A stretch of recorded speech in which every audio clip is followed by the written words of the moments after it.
नमस्कार, स्वागत है आप सभी का न्यूज वन इंडिया में और मैं हूं आपके साथ शाफनी पटनायक। उपचुनाव में वोटों की गिनती शुरू, पहले हो रही पोस्टल बैलेट की गिनती।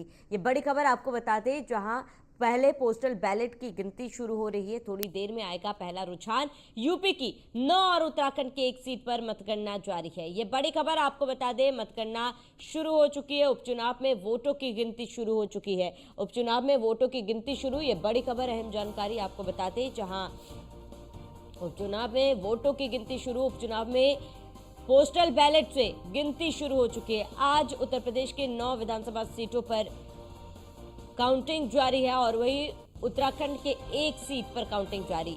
पहले हो रही पोस्टल बैलेट से गिनती, थोड़ी देर में पहला रुझान सामने आ जाएगा और सभी जगहों पर पर्याप्त पुलिस बल की तैनाती की गई है। ये बड़ी खबर आपको बता दें, जहां पर सुरक्षा के कड़े इंतजाम किए गए हैं। मुजफ्फरनगर के मीरापुर में आरएलडी और सपा में सीधी टक्कर है और वहीं उपचुनाव में वोटों की गिनती शुरू हो चुकी है। मिथिलेश पाल और सुंबुल राणा के बीच टक्कर है मीरापुर में और इसके साथ ही मिर्जापुर के मझवा में सपा और बीजेपी के बीच सीधी टक्कर है।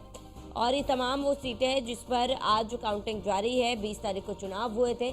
थोड़ी देर में पहला रुझान आ जाएगा। तो पूरे देश भर में आपको बता दें, महाराष्ट्र और झारखंड में भी आज काउंटिंग है। महाराष्ट्र के 288 सीट पर वोटिंग हुई थी और वहीं झारखंड की 81 सीट पर वोटिंग हुई थी, जिसके बाद काउंटिंग लगातार अब महाराष्ट्र में भी शुरू हो चुकी है। और वहीं उत्तर प्रदेश की बात की जाए तो उत्तर प्रदेश के 9 विधानसभा सीटों पर उपचुनाव और ऐसे में तैयारियां पूरी और पहले पोस्टल बैलेट से गिनती की जा रही है। ये बड़ी खबर आपको बता रहे हैं। थोड़ी देर में पहला रुझान भी सामने आ जाएगा।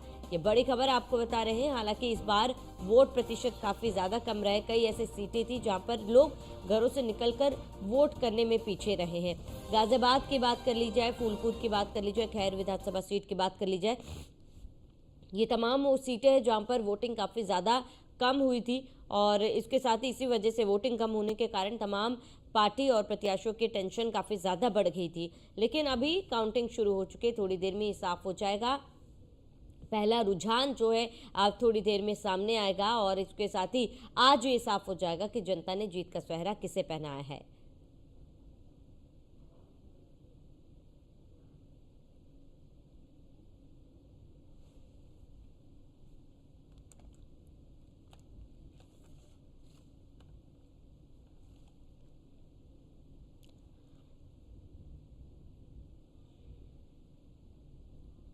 तो हमारे साथ मुजफ्फरनगर से सचिन जौहरी जुड़े हुए हैं और वहीं जितेंद्र गौतम गाजियाबाद से हमारे साथ जुड़े हुए। जितेंद्र, सबसे पहले आपका रुख करूंगी। जितेंद्र, गाजियाबाद वो सीट है जिस पर सबकी नजर तो थी ही, हालांकि इस बार गाजियाबाद में सबसे कम वोटिंग हुई है। लोग अपने घरों से बाहर नहीं निकले और वोट भी नहीं किया। इसीलिए गाजियाबाद में कहीं ना कहीं प्रत्याशियों तमाम पार्टियों की टेंशन भी बढ़ी हुई है। काउंटिंग शुरू हो चुकी है, लेकिन वहां पर तस्वीरें क्या कह रही है जितेंद्र? जी बिल्कुल, देखिए अगर गाजियाबाद की बात करते हैं तो गाजियाबाद सदर सीट पर न्यूज वन इंडिया ने पहले ही कह दिया था कि यहाँ पर वोटिंग परसेंटेज कम रहने वाला है, क्योंकि एक दशक पहले जब यहाँ पर उपचुनाव हुए थे तो उस दौरान भी 16.5% यहाँ पर वोटिंग देखने को मिली थी। इसकी खास वजह ये भी है कि गाजियाबाद शहर विधानसभा सीट के तमाम ऐसे युवा और रोजगार वाले लोग हैं जो दिल्ली और नोएडा और गुड़गांव जैसे इलाकों में जॉब करते हैं और उनको सुबह सवेरे निकल जाना पड़ता है और लेट नाइट को पहुंचते हैं। तो ऐसे में वो वोटर्स भी वोट डालने से चूक गए, जिसकी वजह से गाजियाबाद का वोटिंग परसेंट कुल 33.33 रहा, जो कि एक साफ वजह थी और इसकी न्यूज वन इंडिया ने पहले ही पुष्टि भी कर दी थी। इसके अलावा अगर हम आज की बात करते हैं तो 1,53,000 वोट है जिनकी काउंटिंग होनी है गाजियाबाद में, जिसको लेकर तमाम प्रत्याशी जो हैं वो लगातार इसी को लेकर लगातार टेंशन में है कि वोट इतनी कम हुई है तो ऐसे में कौन जीत पाएगा। लगातार कयास लगाए जा रहे थे कि जिस तरह से गाजियाबाद में रोड शो हुआ और जिस तरह से चुनाव के मद्देनजर रखते हुए उत्तर प्रदेश के मुख्यमंत्री योगी आदित्यनाथ 2 बार गाजियाबाद आए थे, तो कहीं ना कहीं अंदाजा ये लगाया जा रहा था कि बीजेपी इस चुनाव में मजबूत दिख रही है। लेकिन जिस तरह से वोट परसेंटेज कम रहा है तो उससे कहीं ना कहीं जो 14 तमाम जो यहाँ पर कैंडिडेट है उन सबकी टेंशन बढ़ी हुई है और इसका असर तब भी देखने को मिला था जब चुनाव में 1 घंटा रह गया था और अलग अलग प्रत्याशी अपने फेसबुक और सोशल मीडिया के जरिए लोगों को कह रहे थे कि वो वोट डाल कर आए, लेकिन कुछ खास असर इस पे नहीं पड़ा। तो कुल मिलाकर कहा जा सकता है कि जितनी ज्यादा वोटिंग कम हुई है उतनी ही ज्यादा जो प्रत्याशी है उनकी टेंशन बढ़ी हुई है, क्योंकि इस सीट की अगर बात करते हैं तो सपा गठबंधन के साथ साथ बीजेपी आपस में एक दूसरे से फाइट करती दिखाई दे रही थी। और ऐसे में जहां एक और वोटिंग परसेंटेज कम होने से दो और ऐसे कैंडिडेट हैं जो भी इस बार फाइट में अब दिखाई देने लगे हैं, जहां एक और सत्यपाल चौधरी हैं जो कि आजाद समाज पार्टी से, वो अपने आप को मजबूत दावेदार समझ रहे हैं फिलहाल, वो भी टेंशन में। इसके अलावा रवि गौतम की अगर हम बात करते हैं तो वो भी मुस्लिम वोट बैंक के चलते अपने आप को गाजियाबाद शहर सीट का दावेदार मान रहे हैं। जी बिल्कुल जितेंद्र, टेंशन तो बनना लाजमी है क्योंकि गाजियाबाद वो सीट है जहाँ पर 90 प्रत्याशियों में से 14 प्रत्याशी गाजियाबाद से मैदान में उतरे थे, यानी कि सबसे ज्यादा प्रत्याशी थे। फिलहाल जितेंद्र आप बने रहे हमारे साथ, मैं लौटूंगी आपके पास। सचिन जौहरी हमारे साथ मिर्जापुर से जुड़े हुए हैं। सचिन, आरएलडी और समाजवादी पार्टी के बीच यहाँ पर सीधी टक्कर देखी जा रही है मीरापुर सीट की अगर हम बात करें तो। ऐसे में आप क्या लगता है कि क्या स्थिति आज बनी रहेगी, साथ ही क्योंकि काउंटिंग शुरू हो चुकी है, क्या तस्वीरें वहां पर आप देख सकते हैं? देखिए, गाजियाबाद के बाद मुजफ्फरनगर ऐसा जिला है जहां पर 11 प्रत्याशी मैदान में थे और 11 प्रत्याशी आज अपनी किस्मत आजमा रहे हैं। कुछ ही देर में अब शुरू हो चुकी है काउंटिंग और कुछ देर में ही रुझान आने शुरू हो जाएंगे कि किसके रुझान किसके पक्ष में आते हैं। लेकिन प्रथम दृष्टया देखा जा रहा है कि आरएलडी और समाजवादी पार्टी इन्हीं दोनों के बीच में टक्कर है और इन्हीं दोनों में से मीरापुर को आज एक नया विधायक मिलेगा। सुरक्षा व्यवस्था की अगर बात की जाए तो मुजफ्फरनगर प्रशासन ने जबरदस्त व्यवस्था यहाँ पर की है, कई लेयर की सुरक्षा व्यवस्था की गई है। आप देख सकते हैं बैरियर लगाए गए हैं जगह जगह पर, किसी को भी मोबाइल ले जाने की कोई भी अनुमति नहीं है और पूरी जबरदस्त तरीके से मुजफ्फरनगर में ये व्यवस्था की गई है। बिल्कुल सचिन, देखिए व्यवस्था तो कड़ी करती गई है, लेकिन अब अगर हम लोग चुनाव की बात करें, वोटिंग की बात करें, वोटिंग में कई बार ऐसे हमने देखा है कि समर्थक जो है पहुंचते हैं और नोकझोंक भी देखी जाती है, आरोप प्रत्यारोप का दौर भी जारी, ईवीएम पर भी कई आरोप लगाए जाते हैं। लेकिन अब काउंटिंग शुरू हो चुकी है, जाहिर सी बात है वहाँ पर समर्थकों का पहुँचना भी शुरू हो चुका होगा। क्या समर्थक पहुँचना वहाँ पर शुरू हो चुके हैं? और इसके साथ ही क्योंकि आरोप लगाया जाता है कि ईवीएम में गड़बड़ी है, ईवीएम में खराबी है, ये तमाम चीज़ें ना हो और इसके साथ ही कोई भी अप्रिय घटना ना हो, इसको लेकर कितनी संख्या में पुलिस बल वहां पर मौजूद है और क्या तैयारी वहां पर सचिन आप देख रहे हैं? देखिए, भारी पुलिस बल तैनात है।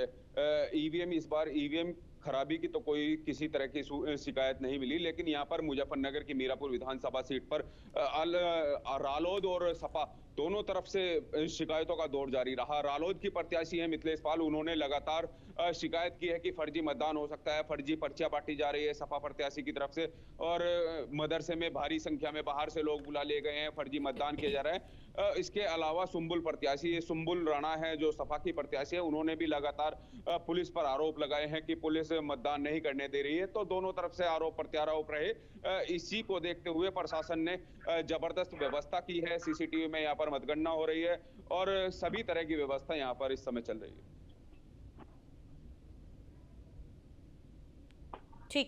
ठीक है सचिन, आप बने रहे हमारे साथ। ठीक है, आप बने रहे हमारे साथ सचिन। वहीं इसी बीच अंबेडकर नगर के कटहरी में हमारे संवाददाता आसाराम ने जायजा लिया है, आपको तस्वीरें दिखाते हैं। आयोग की तारीखों के ऐलान के बाद उपचुनाव में मचे घमासान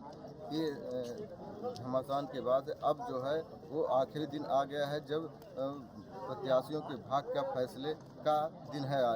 आज हम मतगणना स्थल पर मौजूद हैं। जो मतगणना स्थल राजकीय इंजीनियरिंग कॉलेज पे होने जा रही है। ये मतगणना 8 बजे से शुरू होगी। आज 12 प्रत्याशियों के भाग्य का फैसले का दिन है और 425 बूथों के मतगणना के लिए पूरी तरीके से प्रशासन ने तैयारी पूरी कर ली है।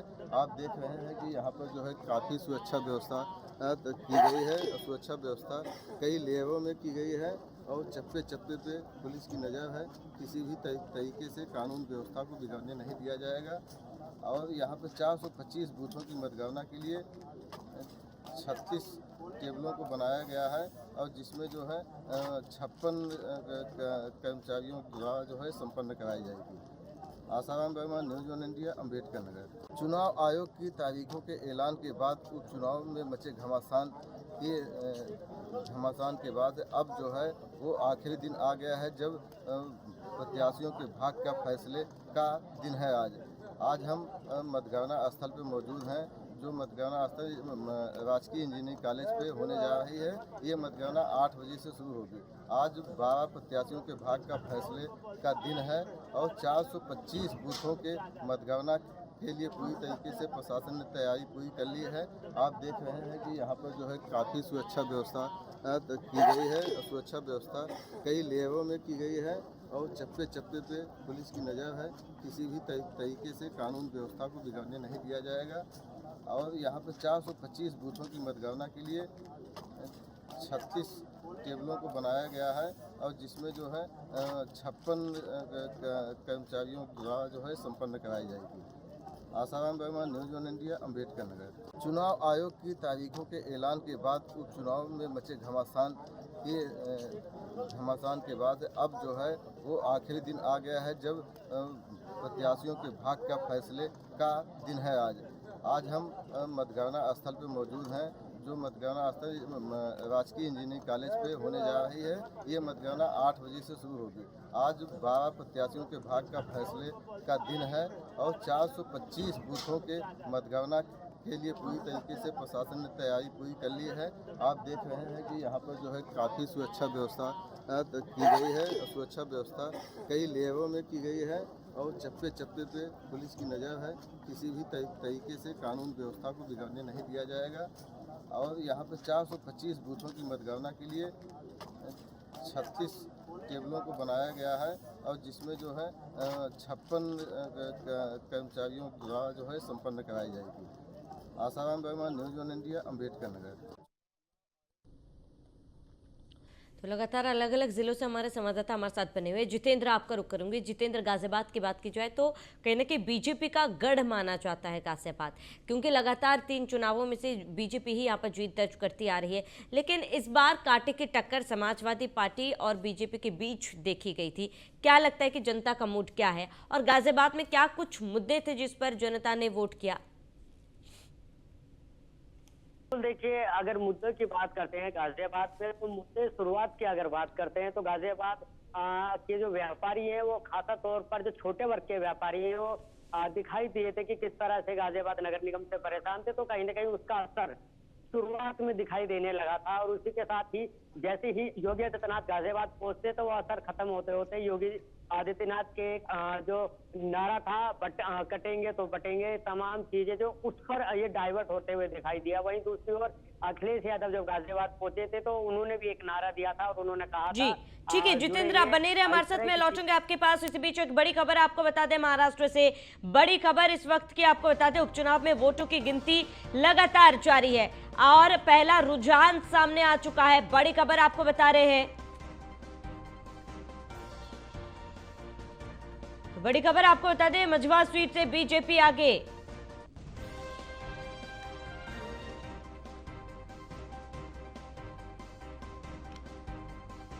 इसी बीच बड़ी खबर आपको बता दें, जहां पर करहल से सपा आके पहला रुझान सामने आ चुका है। यह बड़ी खबर आपको बता दें, लगातार वोटों की गिनती जारी है। मझवा सीट से बीजेपी आके और करहल सीट से सपा आके चल रही है।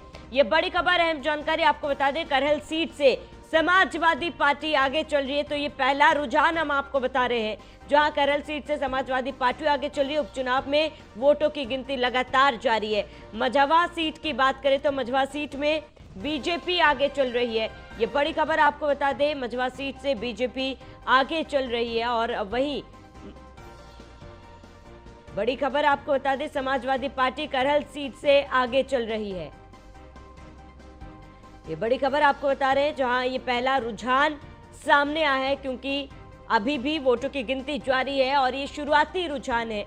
जहां उपचुनाव में वोटों की गिनती जारी है और करहल सीट से समाजवादी पार्टी आगे, तो वही मझवा सीट से बीजेपी आगे चल रही है। ये बड़ी खबर आपको बता रहे हैं, जहां मझवा सीट से बीजेपी आगे चल रही है और करहल सीट से समाजवादी पार्टी आगे चल रही है। ये बड़ी खबर आपको बता दें, जहां पर शुरुआती रुझान है, ये पहला रुझान है, जहां करहल सीट से समाजवादी पार्टी आगे चल रही है। करहल सीट समाजवादी पार्टी का गढ़ माना जाता है। तो ये बड़ी खबर आपको बता दें, जहां करहल और सीसामऊ सीट से समाजवादी पार्टी आगे चल रही है। देखिए, करहल और सीसामऊ सीट दोनों ही सीट समाजवादी पार्टी का गढ़ माना जाता है और ऐसे में करहल सीट की बात की जाए तो अखिलेश यादव की प्रतिष्ठा दांव पर है और ऐसे में पहला रुझान जहां करहल और सीसामऊ सीट पर समाजवादी पार्टी आगे चल रही है। और ये बड़ी खबर आपको बताते, जहां करहल सीट से तेज प्रताप यादव आगे चल रहे हैं। अनुजेश यादव बीजेपी से यहां पर प्रत्याशी है करहल से, लेकिन तेज प्रताप यादव आगे चल रहे हैं। ये बड़ी खबर आपको बता दें, उपचुनाव में वोटों की गिनती जारी है। ये पहला रुझान आपको बता रहे हैं जहां तेज प्रताप यादव करहल से आगे चल रहे हैं। समाजवादी पार्टी के प्रत्याशी तेज प्रताप यादव और ये पहला रुझान सामने आया है जहां पर तेज प्रताप यादव आगे चल रहे हैं। सीसामऊ से भी समाजवादी पार्टी आगे चल रही है। ये बड़ी खबर आपको बता दें, मझवा सीट से बीजेपी आगे चल रही है। तो करहल सीट और सीसामऊ सीट से समाजवादी पार्टी आगे, क्योंकि ये सीटें समाजवादी पार्टी का गढ़ भी माना जाता है। ऐसे में 2 सीटों पर समाजवादी पार्टी आगे चल रही है। शुरुआती रुझान आपको बता रहे हैं।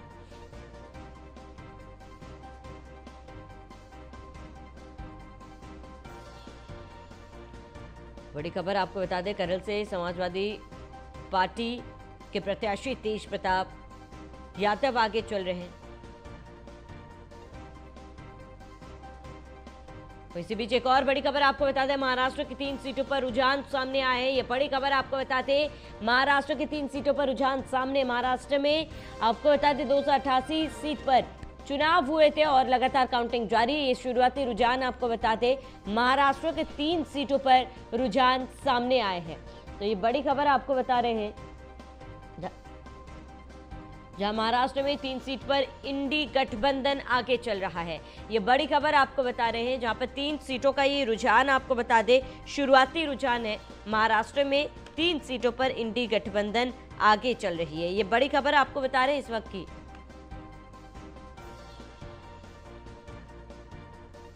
ये बड़ी खबर आपको बता रहे हैं, जहां इंडी गठबंधन आगे चल रही है। 3 सीटें और तीनों सीटों पर इंडी गठबंधन आगे चल रही है। महाराष्ट्र से ये बड़ी खबर आपको बता रहे हैं, 3 सीट पर इंडी गठबंधन आगे, महाराष्ट्र की 3 सीटों पर रुझान सामने आए। तो अब धीरे धीरे रुझान सामने आ रहे हैं, क्योंकि कई महाराष्ट्र झारखंड में चुनाव हुए थे जिसके नतीजे आज सामने आ रहे हैं। कई ऐसे प्रदेश है जहां पर उपचुनाव भी हुए हैं, जहां महाराष्ट्र में 3 सीटों के रुझान सामने आ रहे हैं। हालांकि गिनती अभी जारी है, लेकिन 3 सीटों पर इंडी गठबंधन आगे।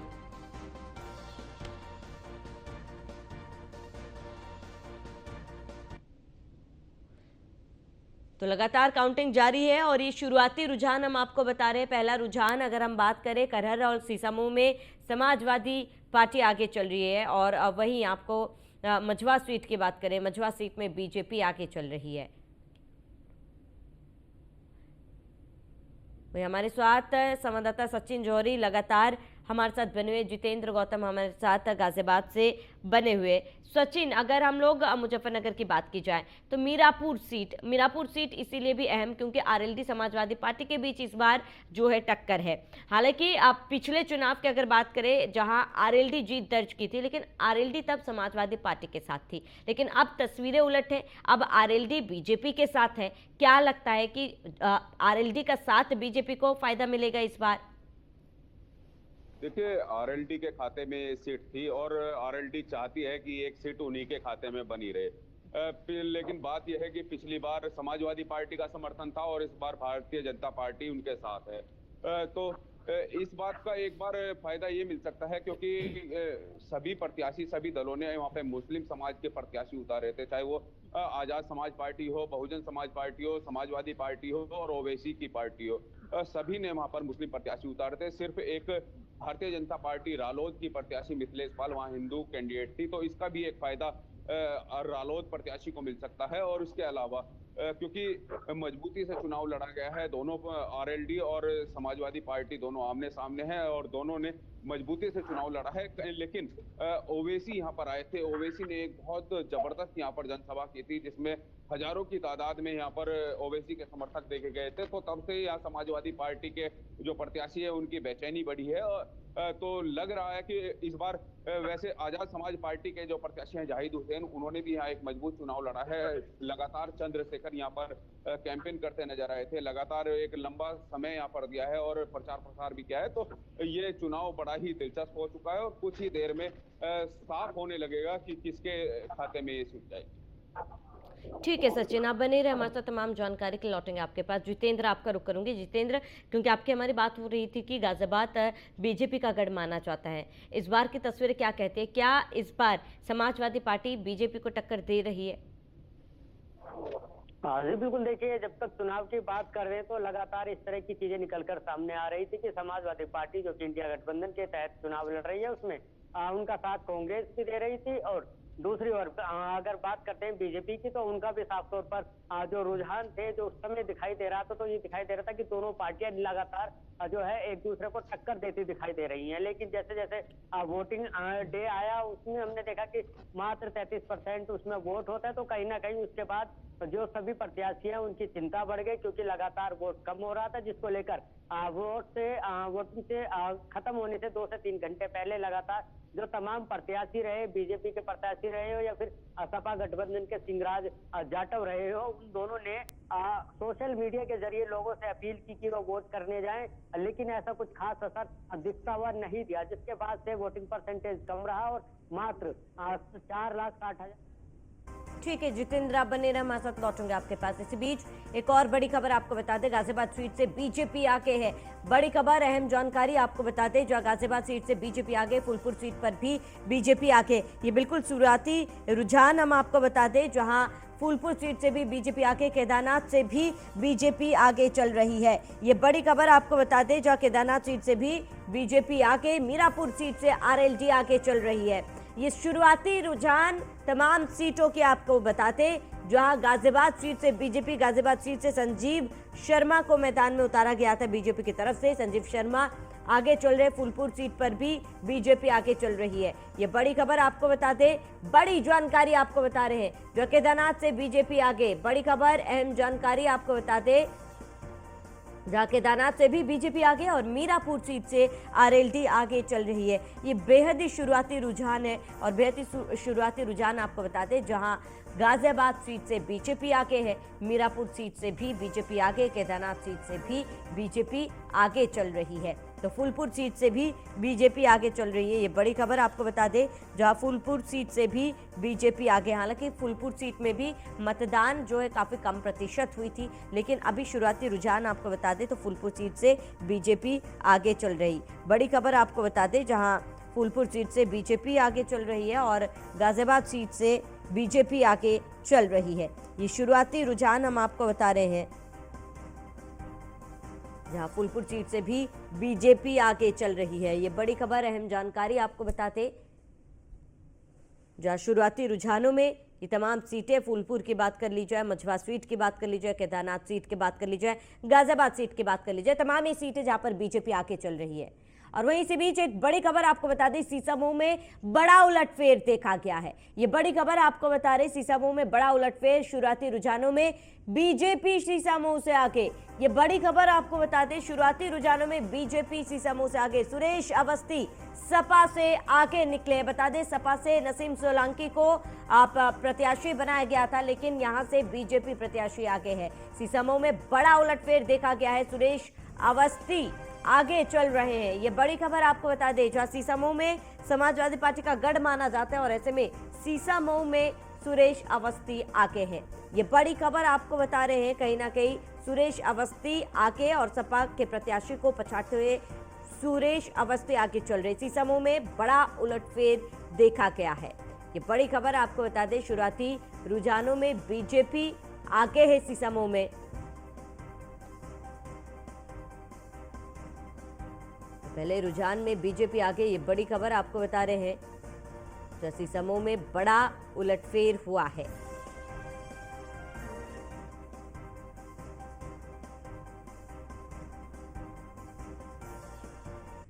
ये तस्वीरें आपको दिखा रहे हैं जहां पर बैलेट पेपर से काउंटिंग शुरू हो चुकी है। ये काउंटिंग से पहले सभी को शपथ दिलाई गई, निष्पक्षता से ये लोग आप काउंटिंग करेंगे, इसको लेकर ये शपथ दिलाई जा रही है। बैलेट पेपर से काउंटिंग शुरू हो चुकी है। ये तस्वीरें आपको कंट्रोल रूम की, स्ट्रांग रूम की दिखा रहे हैं जहां पर तमाम अधिकारी मौजूद हैं और सभी को सबसे पहले शपथ दिलाया गया कि निष्पक्षता से काउंटिंग करेंगे और ये बैलेट पेपर की काउंटिंग शुरू हो चुकी है। तस्वीरें आपको दिखा रहे, कड़ी सुरक्षा के बीच बैलेट पेपर से काउंटिंग शुरू हो चुकी है और ऐसे में वो तमाम सीटें हमने आपको बताई। शुरुआती रुझान जहां पर बीजेपी और किस सीट में समाजवादी पार्टी आगे है। सीसामऊ में बड़ा उलटफेर देखा गया जहां पर बीजेपी आगे चल रही है और ऐसे में ये तस्वीर आपको बता दें जहां स्ट्रांग रूम की ये तस्वीरें, बैलेट पेपर से काउंटिंग जारी है और स्ट्रांग रूम की ये तस्वीरें आपको बता रहे हैं।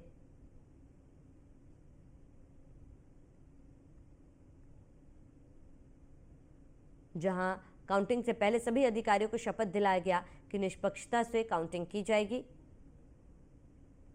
और इसके साथ ही बैलेट पेपर से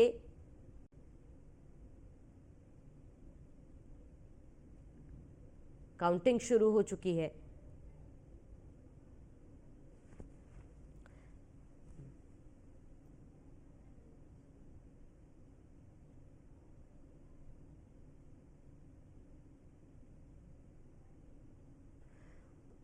वही हमारे साथ हमारे संवाददाता मोहसिन हमारे साथ न्यूज़ रूम से लाइव जुड़ चुके हैं और तमाम संवाददाता हमारे साथ बने हुए हैं। मोहसिन, सबसे पहले आपका रुख करूंगी।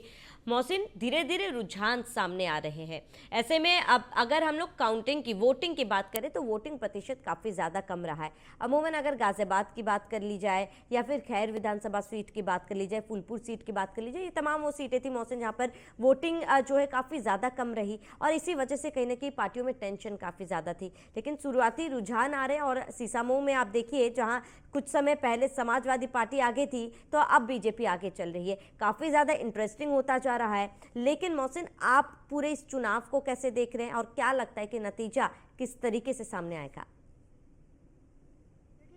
आपको बता दूं कि जिस तरह से उत्तर प्रदेश की 9 विधानसभा सीटों पर उपचुनाव हुआ था, उसके बाद में जो तस्वीर थी वो पूरी तरह से बदलनी शुरू हो गई थी।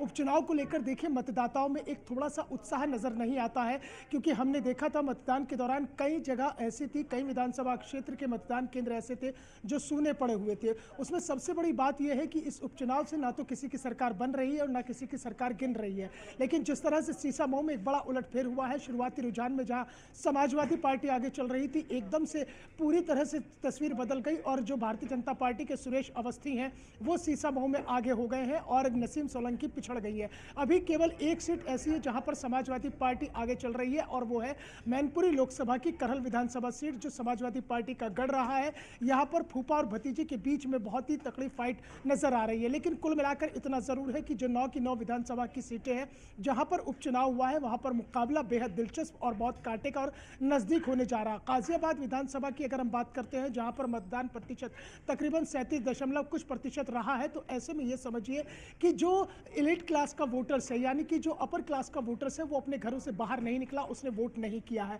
यहाँ पर जो नीचे तबके का वोटर्स है, ये जो लोअर क्लास वोटर्स है, उसने वोट किया, वो अपने घरों से बाहर निकला। इसीलिए जो गाजियाबाद सदर सीट है, खैर विधानसभा है, इसके अलावा सीसामऊ है, यहाँ पर मतदान प्रतिशत काफ़ी कम रहा है। लेकिन अगर हम मुजफ्फरनगर की मीरापुर सीट की बात करते हैं, यहाँ पर भी मतदान प्रतिशत जो है 57% के आसपास रहा है। तो यानी कि कुल मिलाकर मीरापुर सीट पर और कुंद्रिकी और इसके अलावा करल, यहाँ पर मुकाबला काफ़ी दिलचस्प और बहुत नज़दीकी और कांटे का होने जा रहा है। हालांकि अभी मीरापुर से राष्ट्रीय लोकदल की जो प्रत्याशी है मिथिलेश पाल आगे चल रही है। कुंद्रिकी सीट से भारतीय जनता पार्टी के ठाकुर रामवीर सिंह आगे चल रहे हैं। कुंद्रिकी सीट यहाँ पर इसलिए महत्वपूर्ण हो जाती है क्योंकि 35 साल से कुंद्रिकी सीट पर समाजवादी पार्टी का दबदबा रहा है। पहले शफीकुर रहमान बर्क, फिर उनकी जो उनको सियासत मिली थी और वो सियासत को जो विरासत में, ठीक है मोहसिन, आप बने रहे, मैं लौटूंगा आपके पास। इसी बीच एक बड़ी खबर सामने आ रही है। बड़ी खबर आपको बताते इस वक्त की, जो सीसामऊ में फिर बड़ा उलटफेर हुआ है और अब सीसामऊ से समाजवादी प्रत्याशी नसीम सोलंकी आके है। ये बड़ी खबर आपको बता दें, सीसामऊ से सपा प्रत्याशी नसीम सोलंकी आके सीसामऊ में फिर से उलटफेर हुआ है और ये वोटिंग जो है लगातार काउंटिंग जो है लगातार जारी है। ऐसे में सीसामऊ से समाजवादी पार्टी प्रत्याशी नसीम सोलंकी आगे है। सीसामऊ की काउंटिंग काफी ज्यादा दिलचस्प है और इस शुरुआती रुझान है। सबसे पहले समाजवादी पार्टी आगे चल रही थी, फिर एक उलटफेर हुआ जहां बीजेपी प्रत्याशी आगे और उसके बाद अब फिर एक बार समाजवादी पार्टी प्रत्याशी नसीम सोलंकी आगे चल रही है। ये बड़ी खबर आपको बता दें इस वक्त की। और सीसामऊ में फिर बड़ा उलटफेर हुआ और समाजवादी पार्टी आगे चल रही है। तो लगातार मोहसिन हमारे साथ बने हुए हैं। मोहसिन, आप जानकारी दे रहे थे और खासतौर पर सीसामऊ की बात करें तो लगातार सीसामऊ में तस्वीरें जो है वो बदल रही है, काफी ज्यादा इंटरेस्टिंग होता जा रहा है ये। देखिए श्रावणी, बिल्कुल अगर कहीं पे कोई जो इलेक्शन है इंटरेस्टिंग नजर आएगा, बड़ा दिलचस्प नजर आएगा, तो वो कानपुर की सीसामऊ सीट होगी, क्योंकि यहाँ पर तो डाल डाल में पात पात की स्थिति नजर आएगी। अभी शुरुआत में जिस तरह से समाजवादी पार्टी के नसीम सोलंकी आगे थी, उसके बाद में सुरेश अवस्थी आगे हो गए, अब फिर नसीम सोलंकी आगे हो गई हैं। जो मतदान प्रतिशत काफ़ी कम रहा है ना कानपुर की सीसामऊ सीट पर, वो काफ़ी इस मुकाबले को दिलचस्प कर देगा। हालांकि नसीम सोलंकी ने कल एक बयान जारी किया था और उन्होंने ये आरोप लगाया था कि काउंटिंग में धांधली हो सकती है, तो इसलिए तमाम चीज़ों पर नजरें बनी हुई हैं और नसीम सोलंकी इसलिए भी वहां पर महत्वपूर्ण हो जाती है। इसलिए समाजवादी पार्टी ने नसीम सोलंकी को उतारा था, क्योंकि उस क्षेत्र में जो है इरफान सोलंकी जो उनके पति, उनका काफी दबदबा रहा है। तो कुल मिलाकर इस सीट पर उलटफेर होता रहेगा। अभी फिलहाल अगर शुरुआत के रुझान देखते हैं, जो शुरुआती रुझान अभी बैलेट पेपर से आ रहे हैं श्रावणी, अभी जो काउंटिंग चल रही है वो सभी जगह पर बैलेट पेपर की चल रही है। बैलेट पेपर की काउंटिंग होगी, बैलेट पेपर की काउंटिंग होने के बाद में फिर ईवीएम से काउंटिंग की जाएगी। तो अभी बैलेट पेपर की जो काउंटिंग है उसमें जो शुरुआती रुझान सामने आ रहे हैं, अभी उसमें समाजवादी पार्टी जो है 2 सीटों पर अभी बढ़त बनाए हुए है। एक तो सीसामऊ और दूसरा करहल सीट है। बाकी 7 सीटों पर भारतीय जनता पार्टी बढ़त बनाए हुए है और अगर ये बढ़त जो रुझान है, अगर ये परिणाम में बदल जाते हैं तो यहाँ पर समाजवादी पार्टी को एक बड़ा नुकसान होता हुआ नजर आएगा। क्योंकि देखिए 2022 के विधानसभा चुनाव को देखते हैं तो मुरादाबाद की कुंद्रे की सीट, कटहरी सीट, उसके अलावा जो आपकी करहल सीट है और सीसामऊ सीट है, ये 4 सीटें समाजवादी पार्टी के पास थी 2022 में। एक सीट जो मीरापुर थी वो राष्ट्रीय लोकदल के खाते में गई थी, क्योंकि राष्ट्रीय लोकदल और समाजवादी पार्टी ने गठबंधन में चुनाव लड़ा था, तो वहां से राष्ट्रीय लोकदल के चंदन सिंह चौहान चुनाव जीते थे। अब चूंकि राष्ट्रीय लोकदल एनडीए गठबंधन में शामिल हो गई तो ये सीट अलग हो जाती है। ठीक है, इन 4 ठीक है मोहसिन, आप बने रहे हमारे साथ। मैं जानकारी आपसे लेते रहूंगी। इसी बीच बड़ी खबर आपको बताते हैं, महाराष्ट्र में 25 सीटों पर महायुति एनडीए आगे। ये बड़ी खबर आपको बताते हैं, जहां महायुति एनडीए आगे चल रही है 25 सीटों पर। बड़ी खबर, अहम जानकारी आपको महाराष्ट्र से बता दें, लगातार महाराष्ट्र में भी काउंटिंग जारी है। ऐसे में महाराष्ट्र में 25 सीटों पर महायुति एनडीए आगे। ये बड़ी खबर, बड़ा अपडेट आपको बता दें महाराष्ट्र से जुड़ी। महाराष्ट्र में 25 सीटों पर महायुति एनडीए आगे चल रही है। बड़ी खबर आपको बताते, जहां महाराष्ट्र में कुल मिलाकर 25 सीटों पर महायुति एनडीए आगे चल रही है।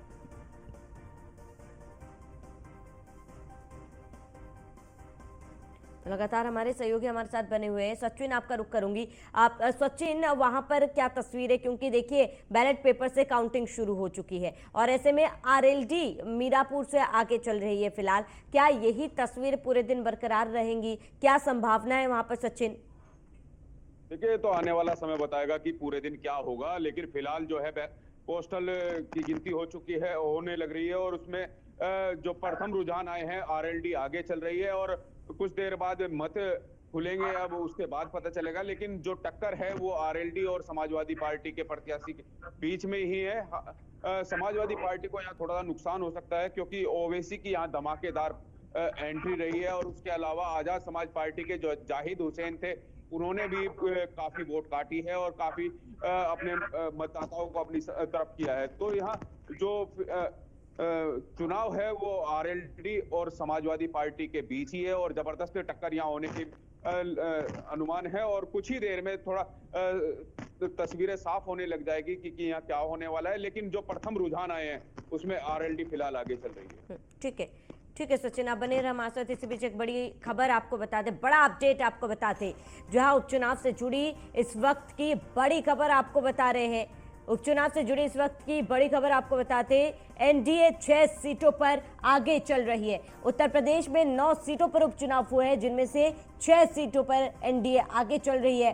सपा 3 सीटों पर चल रही है आगे। ये बड़ी खबर आपको बता दें, सपा 3 सीटों पर आगे चल रही है और वही एनडीए 6 सीटों पर आगे चल रही है। बड़ी खबर आपको बता दें उपचुनाव से जुड़ी।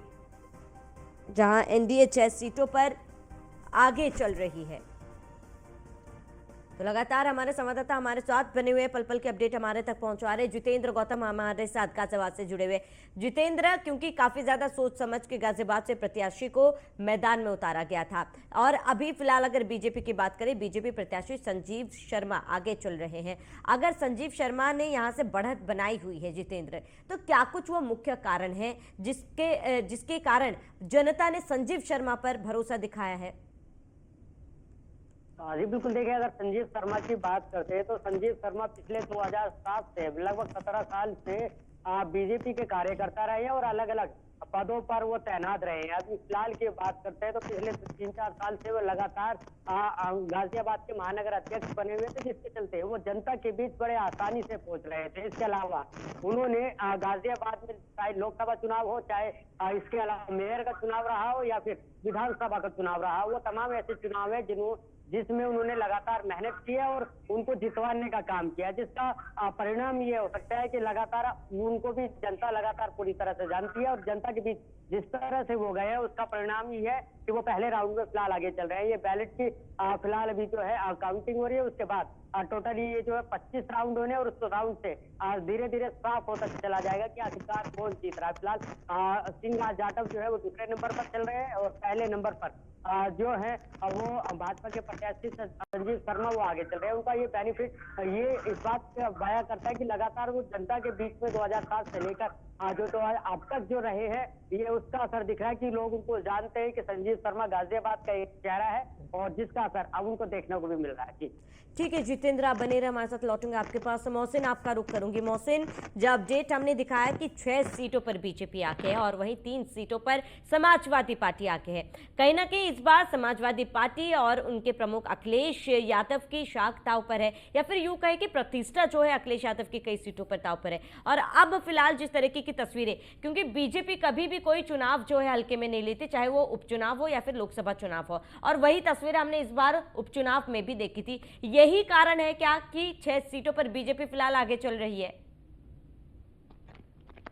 पर श्रावणी, ये जो उपचुनाव है इसको 2027 के सेमीफाइनल के रूप में देखा जा रहा है। इसमें न केवल सपा सुप्रीमो अखिलेश यादव की प्रतिष्ठा दांव पर लगी है, बल्कि भारतीय जनता पार्टी की भी साख दांव पर लगी हुई है। और यही वजह थी कि 9 की 9 सीटों पर लगातार न केवल भारतीय जनता पार्टी ने, बल्कि कुंदरकी, करहल, कटहरी और इसके अलावा सीसा मऊ में जो है संघ ने भी एक पृष्ठभूमि तैयार की थी और संघ ने भारतीय जनता पार्टी के साथ मिलकर उसमें बड़ी अहम भूमिका निभाई है। अब जिस तरह से रुझान सामने आ रहे हैं उसमें 6 सीटों पर भारतीय जनता पार्टी आगे चल रही है और 3 सीटों पर समाजवादी पार्टी आगे चल रही है। अब ये शुरुआती रुझान है, ये रुझान परिणाम में क्या बदलते हैं और किस तरह की तस्वीर होती है दोपहर तक साफ हो जाएगा। लेकिन इतना जरूर है कि लोकसभा चुनाव 2024 को पीडीए के नाम पर लड़ने वाले सपा सुप्रीमो अखिलेश यादव ने एक बार फिर से पीडीए को यहां पर चला। और अब देखना यही दिलचस्प होगा कि मुख्यमंत्री योगी आदित्यनाथ का बटोगे तो कटोगे चला है या फिर अखिलेश यादव का जुड़ोगे तो जीतोगे चला है। यानी इन दोनों ही नारों में देखना होगा कि कौन सा नारा जो है यहाँ की सियासत की नैया को पार लेकर चला गया। लेकिन इतना जरूर है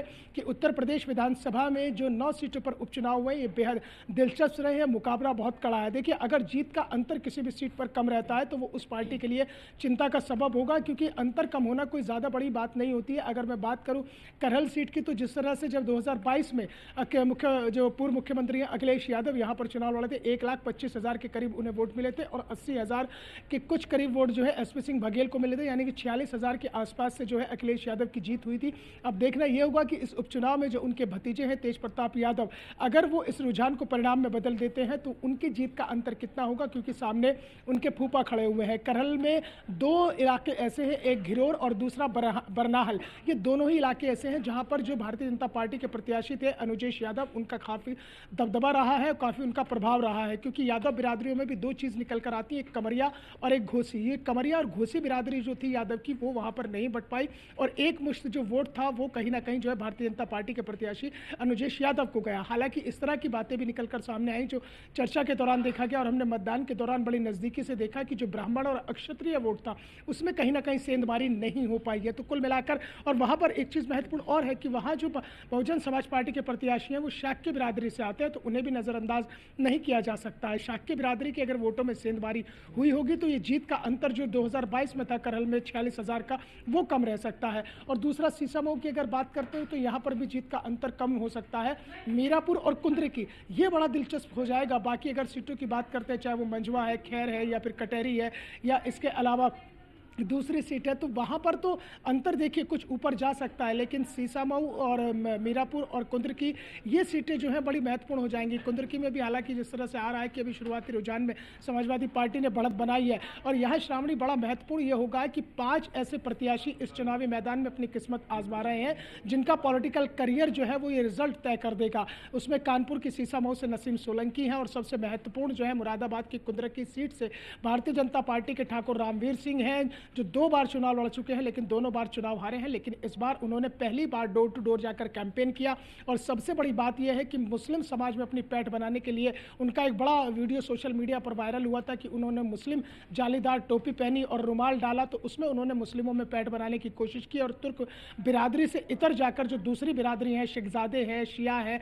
सैफी बिरादरी है, उस वोट बैंक में कहीं ना कहीं उन्होंने सेंधमारी करने की कोशिश की। उस वोट बैंक को अपनी तरफ उन्होंने झुकाने की कोशिश की। माहौल क्या बनता, माहौल को अपने पक्ष में करने की कोशिश की है।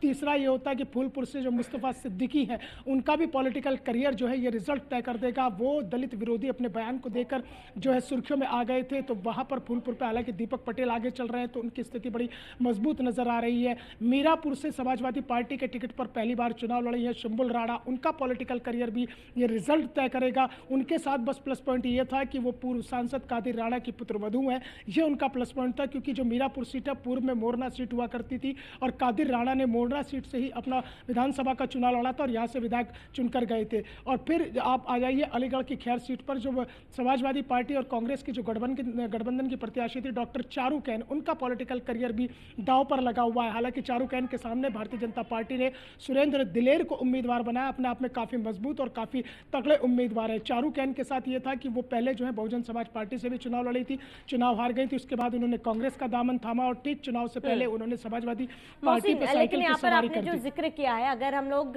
धर्म की बात करें, क्योंकि आपने यहाँ पर जिक्र किया मुरादाबाद से बीजेपी प्रत्याशी रामवीर सिंह की बात की है, और इसके साथ ही यहाँ पर एक और जिक्र करूंगी नसीम सोलंकी की। हमने वो तस्वीरें भी देखी जहाँ शिव मंदिर में नसीम सोलंकी गई थी, वहाँ पर जलाभिषेक किया था। हालांकि विवाद तो हुआ था, लेकिन सबने अपने अपने, क्योंकि चुनावी प्रचार जो है इस बार का काफी ज्यादा दिलचस्प रहा है, सभी अपने अपने धर्मों को जो है वो साइड में रखकर दूसरे धर्म में भी उन्होंने उसको माना है, वहां पर जाके प्रचार प्रसार किया। और इसके साथ ही अगर करहल सीट की भी बात की जाए तो यादव वर्सेस यादव जो है देखा गया था। इस बार टफ फाइट थी, क्योंकि परिवार के बीच में कहीं ना कहीं डायरेक्टली या फिर इनडायरेक्टली ये फाइट देखी गई थी। देखिए श्रावणी, आपने 3 बातों का जिक्र किया और 3 बातों को मैं तफसील से इस तरह से समझा देता हूं कि राजनीति में ये समझ लीजिए कि जब आप चुनावी मैदान में होते हैं तो फिर आपके लिए कोई जात पात और धर्म मायने नहीं रखता है। मायने ये रखता है कि उस विधानसभा सीट पर जातीय समीकरण क्या है। कुंद्रिकी सीट की आपने सबसे पहले जिक्र किया, जहाँ पर ठाकुर रामवीर सिंह ने जो है मुस्लिम जालीदार टोपी पहनी और उसके बाद रुमाल डाला और वो सुर्खियों में आ गए।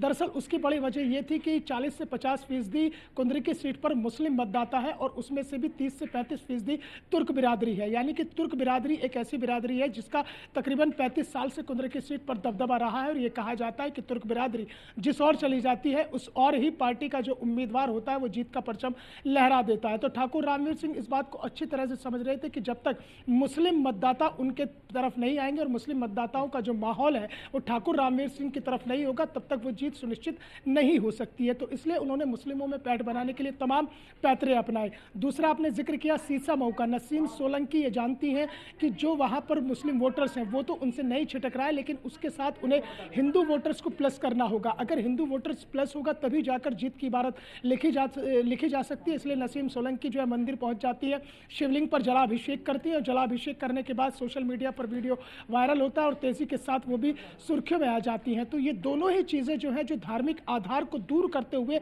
एक केवल जातीय समीकरण की धुरी पर चली थी, क्योंकि इस चुनाव में मैंने बहुत नज़दीकी से ये देखा है कि इस चुनाव में ना तो मुद्दे थे ना बयार थे, जो प्रत्याशी थे वो जातीय समीकरणों पर सवार थे। करहल सीट पर यादव वर्सेस यादव हुआ या फूफा वर्सेस भतीजा हुआ। उसकी सबसे बड़ी वजह यह थी श्रावणी की कि अगर पिछले 67 साल के करहल सीट के इतिहास को देखते हैं तो यहाँ केवल एक बार भारतीय जनता पार्टी का कमल खिला है, वो सन 2002 के विधानसभा चुनाव में, जब भारतीय जनता पार्टी ने मुलायम सिंह यादव के धुर विरोधी माने जाने वाले दर्शन सिंह यादव के भाई सोबरन सिंह यादव को यहाँ से चुनाव लड़ाया था और वो भारतीय जनता पार्टी के टिकट पर चुनाव लड़े वाले थे और अंतर श्रावणी केवल 952 वोटों का था। 952 वोटों से सोबरन सिंह यादव ने यहाँ पर जीत दर्ज की थी और उसके बाद से आज तक जो है भारतीय जनता पार्टी को वहाँ जीत नसीब नहीं हुई। और वो अलग बात है कि सोबरन सिंह 2002 के विधानसभा चुनाव के बाद साइकिल पर सवार हो गए थे और फिर वो सपा के टिकट पर चुनाव लड़ते रहे। तो यानी कि कुल मिलाकर 2002 के फॉर्मूले को जो है भारतीय जनता पार्टी ने 2024 के इस विधानसभा उपचुनाव में न केवल उतारा बल्कि उसे अमली जामा पहनाने के लिए ऐसे यादव प्रत्याशी को उतार दिया जो परिवारवाद की काट करने के लिए रिश्तेदारी से आते हैं। अनुजेश यादव तेज प्रताप यादव के फूफा है और जो आजमगढ़ से सांसद है धर्मेंद्र यादव उनके सगे जीजा हैं।